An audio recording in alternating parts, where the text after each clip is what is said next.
Recordeu, el dia passat havíem acabat.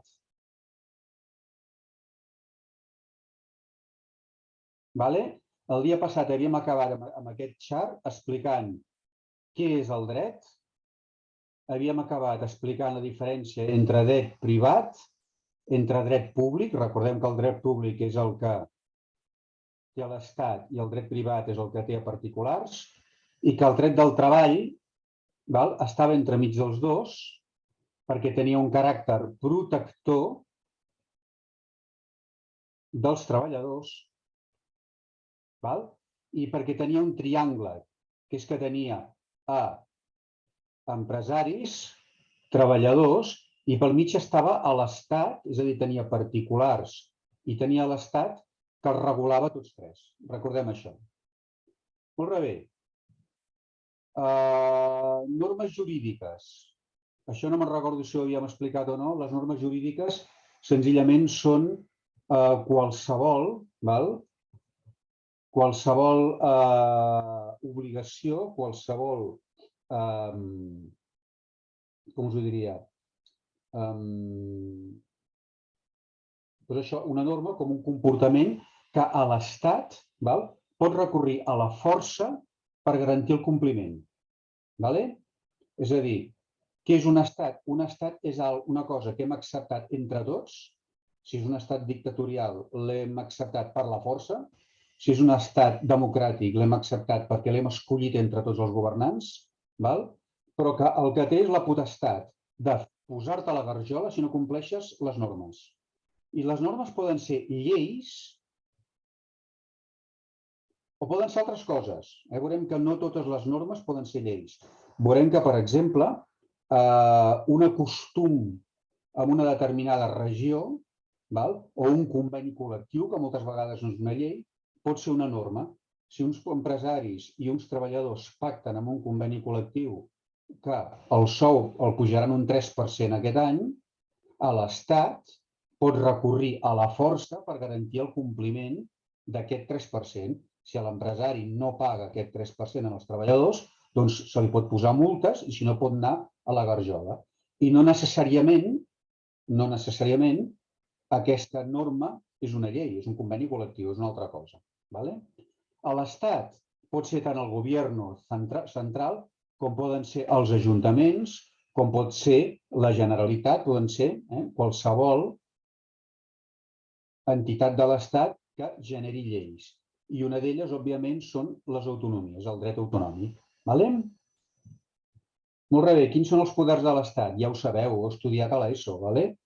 La norma superior és la Constitució espanyola, és la gran llei que tot el poble espanyol va votar per abrumadora majoria el 1978 i que des de llavors molt limitadament s'ha anat actualitzant, i que, per tant, és una norma superdemocràtica en el sentit que la vam votar el 90% pràcticament dels espanyols i que el 80 i escaig % la va votar afirmativament amb un sí.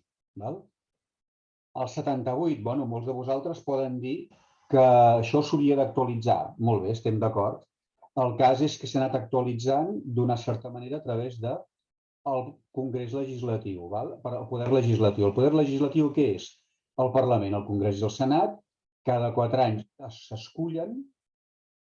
Nosaltres amb eleccions escollim els integrants del Parlament, tant el Congrés com el Senat, i en principi en tots aquests anys no hi ha hagut cap o no ha guanyat cap partit polític que digui que vol reformar la Constitució.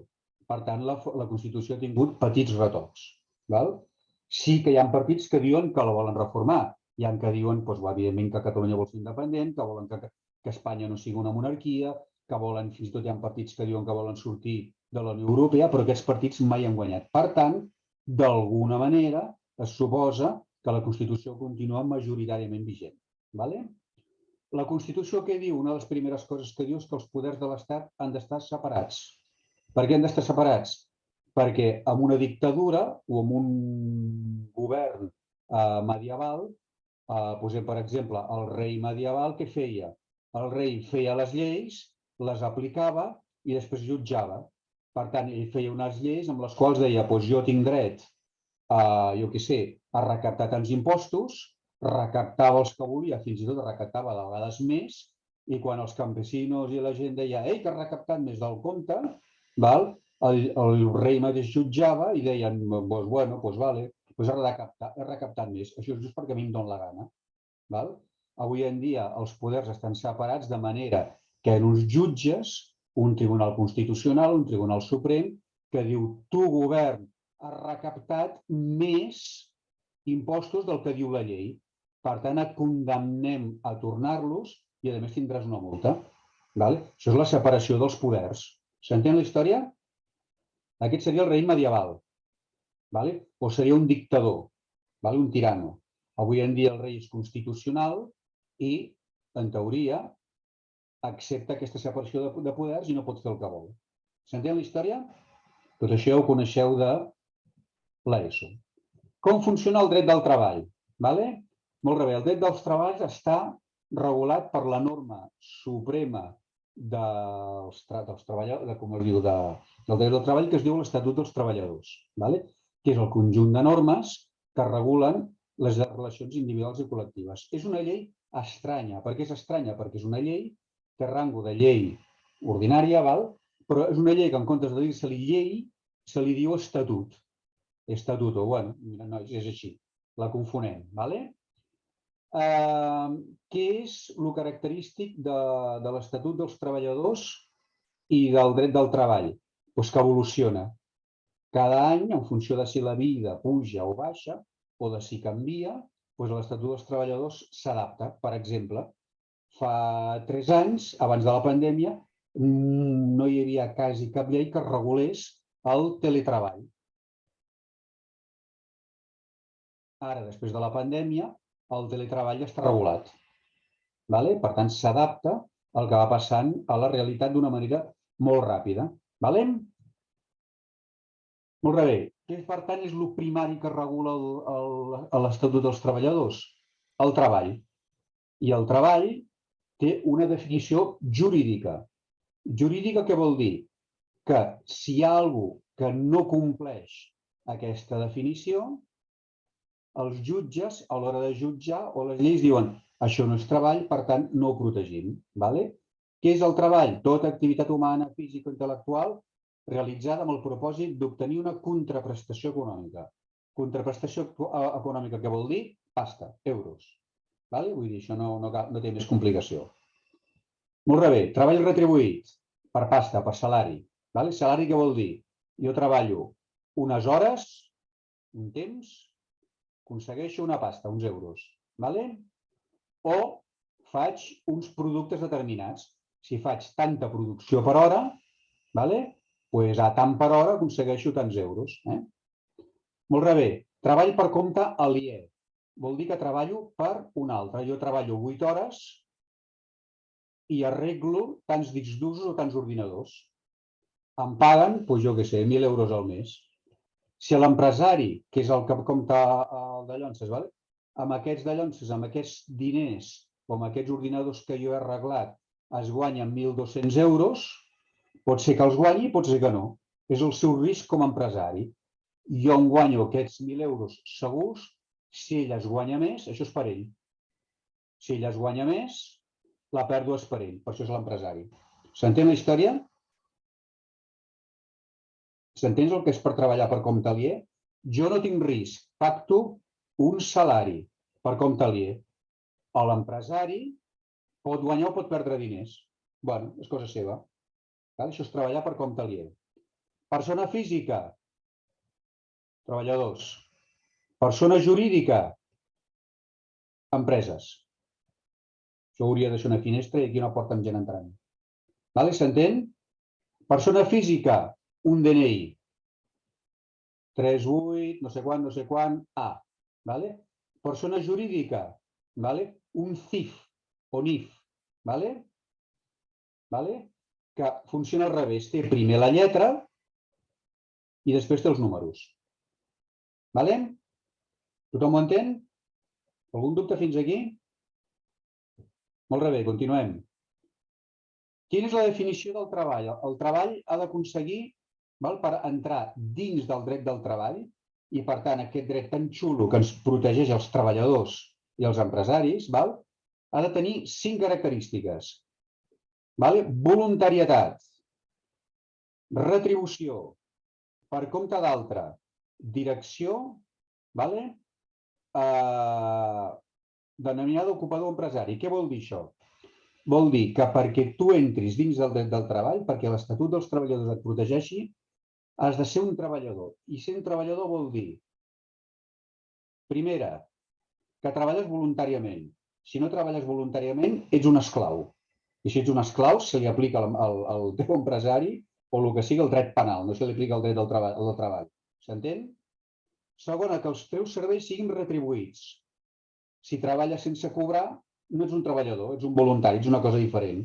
Per tant, no se li aplica el dret del treball, se li aplica un altre tipus de dret. Per compte d'altre, us ho acabo d'explicar. Tu cobres una pasta, uns diners, però els cobres fixes. Els beneficis els fa un altre. Àmbit d'aplicació, la direcció. L'empresari mana. Quan tu ets un petit empresari, un autònom, quan tu ets, jo què sé, un transportista, un repartidor, un metge, ets un artista, o ets una persona que té una empresa de reparació d'ordinadors, què passa? Que tu et diuen, ei, et dono aquest ordinador per reparar, i tu dius, vale, jo m'encargo, ho faig com a mi em dóna la gana, te'l torno reparat, punto. No sóc un treballador. Ara bé, si jo sóc un treballador, l'empresari em diu, vull que me'l reparis d'aquesta manera, amb les eines que jo tinc, amb l'horari que jo et donaré, a dins del meu local. I a més cobraràs de tal manera i l'entregaràs tal dia i em faràs servir tantes hores. Menys no t'ho acceptaré, val? Per tant, això és un treballador. Et diuen com ho has de fer i tu no pots dir que no, mentre la cosa no sigui absolutament descabellada. S'entén? Me'l repararàs en 10 minuts i amb el dit. No, això no pot ser, no? Però mentre sigui raonable, tu sempre has de fer el que et digui el director o l'amo de l'empresa, val? Per això ets un treballador, que pot ser una persona física o jurídica denominada ocupador o empresari. Per tant, si es compleixen aquestes 5 condicions que hem dit abans, ets un treballador i el dret laboral i l'Estatut dels Treballadors se t'apliquen. El dret del treball et protegeix. De tant en tant, si tu resulta que no tens aquestes 5 condicions, no se t'aplica l'Estatut dels Treballadors. I vas per dret civil o per altres drets que no et protegeixen tant. Si hi ha un judici, el jutge considera que ets igual a l'altra part. No et protegeix tant com aquí. I per últim, hi ha unes coses que es diuen relacions laborals especials, que és un treballador, però que és un treballador una mica raro, que ara els veurem. Per tant, ordinàries, relacions laborals ordinàries, treballadors normals, relacions laborals especials, treballadors especials, que ara els veurem, i relacions no laborals, no van pel dret del treball. Relacions laborals especials. Per exemple, els directius. Els directius cobren molt més que un treballador normal i, a més, tenen responsabilitats. Per exemple, tenen cotxe d'empresa, per exemple, tenen dietes, tenen, jo què sé. I per què això? Doncs perquè van per resultats. Són gent que no és que cobrin 1.000 o 2.000 o 3.000 al mes per ser la seva feina. És que, a més, si no arriben a una sèrie de resultats, els poden acomiadar. Per tant, és un treballador molt especial, no és com un treballador normal. D'acord? S'entén? Esportistes o artistes. Són gent que dels 18 als 35 anys guanyen molts diners. I després es retiren. S'entén la història? Per tant, també són gent especial. Són gent que aquí potser guanyen, jo què sé, milions d'euros i en canvi després aquí es retiren i fan una altra cosa. Per tant, també són carreres estranyes. Per tant, recordeu que, per exemple, si penseu, jo què sé, en el Cristiano, en el Messi, en el Mbappé, tota aquesta gent, cobren de sou, són treballadors, cobren de sou una quantitat relativament baixa, i després la resta del sou la cobren com contractes publicitaris. Per això és una relació especial, també. Els presos. Els presos cobren, però clar, és una relació també que és molt especial. Tu un pres no li pots dir, no el pots considerar un treballador normal, doncs també té una legislació especial. La gent que treballa als ports, és un cas semblant al d'aquí. Són gent que als 40 anys estan tots molt fotuts i molt cascats de l'esforç físic que han fet i que normalment, a més, als ports, el patró és a l'Estat. Per tant, també és un tema molt especial. Els empleados i empleades de l'hogar. També és un tema molt especial perquè, clar, quan algú treballa a casa teva, com el controles? Tot el que és el tema, per exemple, de prevenció de riscos, els horaris que fan, també és un tema molt raro, no? Per tant, tot això són treballadors, però són treballadors que no se'ls aplica una legislació normal. Relacions no laborals. Gent que poden semblar treballadors, però que en realitat no són treballadors. Que quan van a un jutge, el jutge diu, no, això no és un treball. Per tant, no et protegiré com es protegeix a un treballador normal. Els funcionaris. Els funcionaris són gent que opten a una plaça de funcionari i mitjançant un examen que es diu oposició es guanyen un treball de per vida, que normalment cobren menys que un treballador normal, o sembla que hagin de cobrar menys, de la seva mateixa categoria, però en canvi el lloc el tenen assegurat. Per què? Això és perquè si en un moment determinat canvia el govern, quan canvia el govern què pot dir? Doncs ara canvio els funcionaris i poso funcionaris que m'interessen a mi, perquè així, tinc una sèrie de coses assegurades. Per evitar això, els funcionaris són de carrera.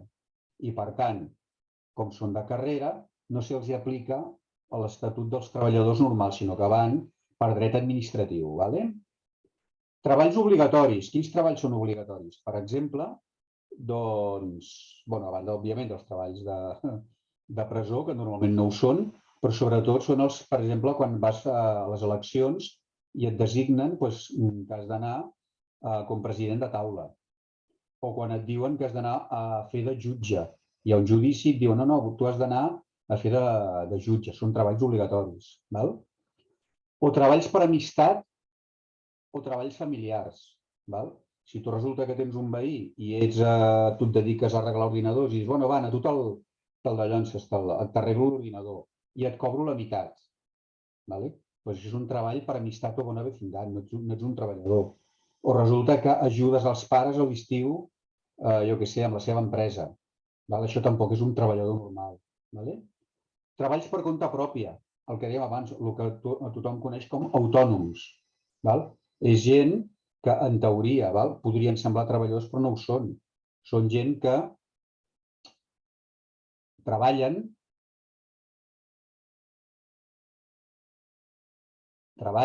dintre de 10 minuts us diré de renovar la dallonsa, segurament la classe. Són gent que treballen però facturen.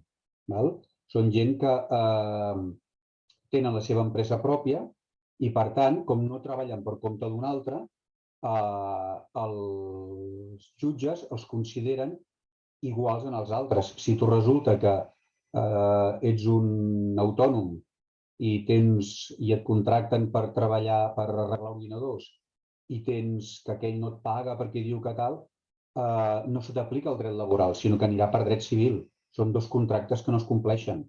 Per tant, el jutge aplicarà el dret civil, no aplicarà el dret laboral. Teniu algun dubte fins aquí? Algú té algun dubte? Molt bé. Fons del dret del treball. Per una banda, el Parlament. Això són les lleis. Per una banda, el Parlament i el Govern són els que fan les lleis. Per una banda tenim la Constitució, per altra banda tenim la llei orgànica, que les lleis orgàniques són les que regulen els drets fonamentals, els drets d'expressió, drets de polítics, drets de reunió, tota aquesta sèrie de coses, i les lleis ordinàries, que són les que regulen les coses normals. Per exemple, les lleis que regulen, jo què sé, ara tots els temes de la Covid, per dir alguna cosa que tenen a veure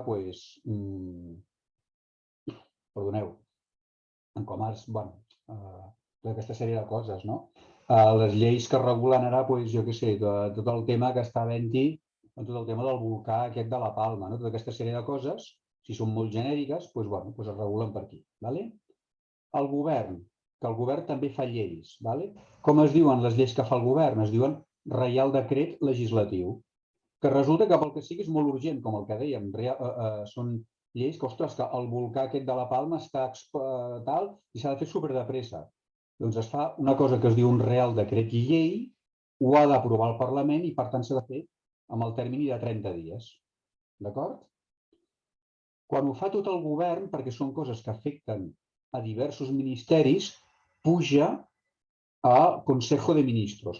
Però de vegades, com els Reials Decrets, però en canvi, moltes vegades hi ha coses que les fa només un ministeri. Per exemple, la normativa que a vosaltres us afecta molt sobre pantalles són ordres ministerials o reglaments que aprova el Ministeri de Trabajo. Com han de ser les pantalles, cada quan s'han de fer descansos, com s'ha de treballar amb una de llonces, com s'ha de treballar amb les empreses, com s'han de regular aquesta sèrie de coses. Per exemple, com es diu, les pantalles de visualització de datos. Hi ha una normativa que regula tot això que la fa el Ministeri de Trabajo. Doncs això es fa per ordres ministerials o per real, com es diu, o per reglaments. Tot això són el que es diu fonts del dret del treball. Però no solament les fan els parlaments i els governs, sinó que moltes vegades també les pròpies empreses fan convenis col·lectius. Les empreses i els treballadors, quan negocien, també és font de dret per un jutge. Si una empresa i un sindicat han negociat que aquest any guanyarem un 3% i la jornada serà d'X i tindrem tantes vacances, això per un jutge també l'obliga, si és un acord per escrit. També es jutja d'acord amb això. I el contracte de treball, si tu amb el teu conveni, amb el teu contracte personal has negociat que els dissabtes treballes 2 hores, doncs això t'obliga i davant d'un jutge és vàlid. S'entén? I si resulta que no hi ha res que estigui regulat per aquí, però hi ha un costum que a Catalunya es diu que jo què sé, que les perruqueries obren els dissabtes pel matí, doncs escolta, si això és un costum que està reconegut i tothom ho sap, doncs pel jutge això també és vàlid. S'entén? Ho entenem fins aquí? Molt bé. La Unió Europea també regula coses i no us preguntaré, pel control això no entra, no us preguntaré quines són les lleis de la Unió Europea, però sapigueu que existeixen i que són importants. La OIT és una organització internacional del treball. És com la ONU dels sindicats. Si tu estàs afiliat a l'OIT, les recomanacions i els tractats de l'OIT per tu també són llei, també els has de complir. I per últim, si tu en certs països tens tractats establerts, com nosaltres, per exemple, per estar a la Unió Europea tenim, però també tenim tractats amb tots els països llatinoamericans, també tenen rango de ley, també els hem de complir. Si tenim tractats laborals, per exemple, amb Argentina, amb Perú i tal, doncs, òbviament, també per virtut de la doble nacionalitat, també els hem de complir. S'entén la història? Ho entenem tots fins aquí? Doncs totes aquestes lleis que dèiem tenen una jerarquia, és a dir, hi ha lleis que manen sobre les altres i no té molt de secret. L'única cosa que us pot sorprendre és que les lleis de la UE, de la Unió Europea,